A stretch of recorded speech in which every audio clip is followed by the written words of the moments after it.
উখ ক্ষেতের মধ্যে আমরা অনেকগুলো গোছি কাটছি এবং পাতা বাছা শুরু করছি। পাতা বাইছে না দিলে এই পোকে ধরে, মানে নানান ছত্রাক বা পোক নানান কিছু আক্রমণ করে, এবং পাতা বাইছে না দিলে উখটা মোটা হয় না বা লম্বা হয় না, যার কারণে উখের পাতা বাছতে হয়। আমরা পাতা বাছা শুরু করছি, আগেও একবার বাছছি, এখন আবার পাতা বাইছা এই যেভাবে আর বানতাছি বাঁশ দিয়া লম্বা লম্বিভাবে মলি বাঁশ এবং নিঙ্গুল বাঁশ গাইরা অনেক গুছাই বাঁশ আনছি। মোটামুটি 5-7 হাজারটার বাঁশ কিনা হয়েছে, আরও এমন 4 হাজারটার বাঁশ কিনতে হইব। বড় ভাই আছে, বড় ভাই টাকা পয়সা দেয়, পুঁজি বড় ভাই দিতেছে, দেয়া যাক, বড় ভাইরে দিতে হইব, কারণ আমার টাকা পয়সা নাই। 3জনে মিলে করছি, এলা পুঁজি বড় ভাই দিব। আর টুকটাক কাজ আমরা করতেছি, বড় ভাইও করে, সবাই মিলেই করি।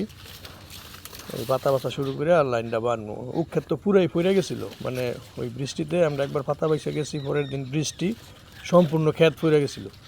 পরে সিঙ্গেল গুছি দিয়ে, মানে চিকুন গুছি আছে বাঁশের আগা, এটা দিয়ে মোটামুটি 150 বা 200 সোফার উপরে আমরা আবার এগুলো খাড়া করছি, মানে সিধা করছি, গুছি গেইরা বাইন্দা এখন করতেছি কি, এখন ওই স্থায়ীভাবে আর বানতেছি, কারণ আমাদের তো আর বানতেই হবে, আর বান্ধার উপায় নাই। এইভাবে আর বান্ধা এই বাঁশ উপরে উঠাইমুখ বড় হইব আর বাঁশ উপরে উঠাইমুখ, মানে আমাদের এটা প্রথম আমরা এইভাবে করতেছি, এখন জানি না এটা হয় কি না।